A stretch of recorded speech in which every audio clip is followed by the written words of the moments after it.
안녕하십니까. 코스인TV 주간 핫뉴스 성혜진입니다. 코스인은 한국피부임상연구센터 코스인TV와 공동으로 11월 11일과 12일 이틀간 오후 1시부터 5시 30분까지 2022년 국내외 화장품 시장을 전망하는 글로벌 핫이슈 2022 화장품 시장 이슈와 전망 컨퍼런스를 온라인 줌 실시간 화상회의로 개최했습니다. 올해로 9회째를 맞이하는 이번 컨퍼런스는 지난 2012년부터 매년 지속적으로 개최해오고 있는데요. 특히 국내와 글로벌 화장품 시장의 현황을 제시하고 미래 전망을 공유하며 급변하는 트렌드와 시장 흐름 등의 다양한 정보를 보다 많은 관계자들에게 전달해오고 있습니다. 컨퍼런스 1일차는 기업 환경, 화장품 기술과 연구개발, 제도 정책, 글로벌 변화 분야 전망을 공유하는 자리가 마련됐으며 2일차는 화장품 산업 동향, 마켓 유통, 상품 트렌드를 집중적으로 다뤘습니다.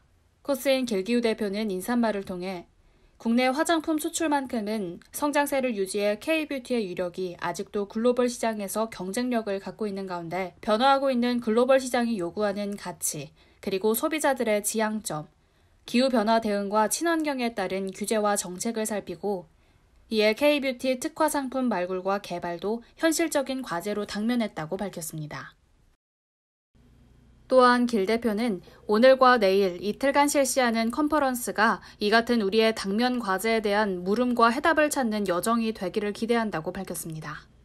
이날 김동수 한국생산성본부 ESG 경영연구소장은 2022년 화장품 산업 ESG 핵심 현안 예측에 대해 산업규제 증가와 정보공시 제도화 등을 핵심 키워드로 제시하면서 경제와 산업 전반에서 일고 있는 이 같은 현상이 화장품 업계에 어떤 영향을 미칠지를 중점적으로 제시했습니다.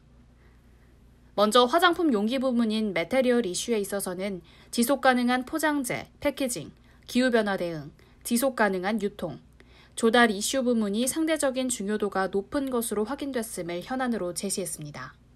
이뿐만 아니라 기후변화 대응이라는 ESG의 핵심을 뿌리로 두고 자원순환 경제와 유해물질 규제 등 산업규제와 경제 시향을 고려해 기업들이 대응책을 고심해야 한다고 강조했습니다.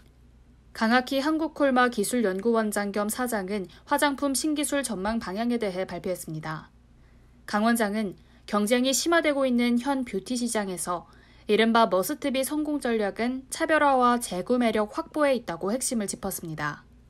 강 원장이 제시한 키워드는 위드 코로나와 소비 형태의 변화, ESG 소재 개발 원료 포장재 패키지, 지속적인 면역력에 대한 관심도, 마이크로바이옴 기술, 개인 유전자 진단 기술과 맞춤형 화장품, DT 플랫폼 비즈, 메타버스 비즈니스 등입니다. 특히 마이크로바이옴은 연구 증가에 따라 발전되고 있는 바이옴과 소비자의 피부 특성과 취향을 고려해 커스터마이징 특징이 담긴 맞춤형 화장품의 시장성에 대해 예측했습니다. 송호선 식품의약품안전처 바이오생약국 화장품 정책과 사무관은 업계가 주목하는 주요 현안인 화장품 안전관리에 대해 올해 주요 정책 추진 현황과 내년도 정책에 대해 발표했습니다. 2022년도 정책과 규제 방향성으로 플라스틱 폐기물 저하를 골자로 한 친환경 소비재 사용 문화 확산과 업계에서도 실천이 활발하게 이루어지고 있는 화장품 리필 매장 활성화 지원 등을 제시했습니다.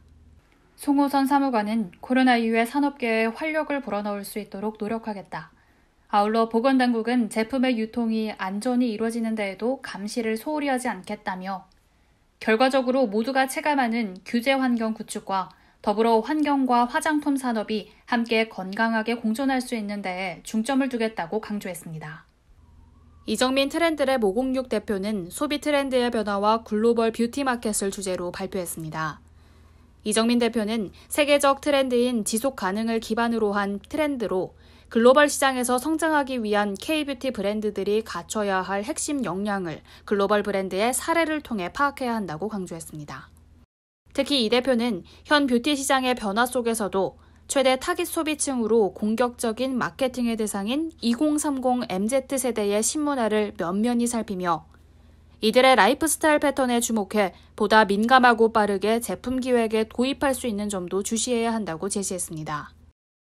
박종대 하나금융투자 리서치센터 수석연구위원 겸 소비재 팀장은 위드 코로나 전환과 더불어 국내 뷰티 업계의 수출이 가장 활발히 일어나고 민감한 반응이 있는 중국 화장품 시장에 대해 3가지 특징과 변화를 제시했습니다. 중국 화장품 시장의 특징으로 럭셔리 뷰티의 수요 확대, 차이나 뷰티와 경쟁 심화, 구매 소비의 둔화, 중국 현지의 화장품법 강화 등을 거론했습니다. 박종대 팀장은 여러 이슈들로 인해 업종 가치가 하락되고 있지만 국내 뷰티 업계의 차별화를 도모해서 반사 이익을 누릴 수혜를 엿볼 기회는 충분하다고 분석했습니다. 박지연 닐슨 아시아퍼시픽 이커머스 솔루션 총괄 전무는 위드 코로나 시대 유통 및 소비 패러다임 대응 방안이 중요하다고 말했습니다. 박 전무는 뷰티 업계가 AR, VR 메타버스 활용과 더불어 온라인 채널의 소비 비중이 높아지면서 이를 중심으로 한 뷰티테크에 주목할 것을 강조했습니다.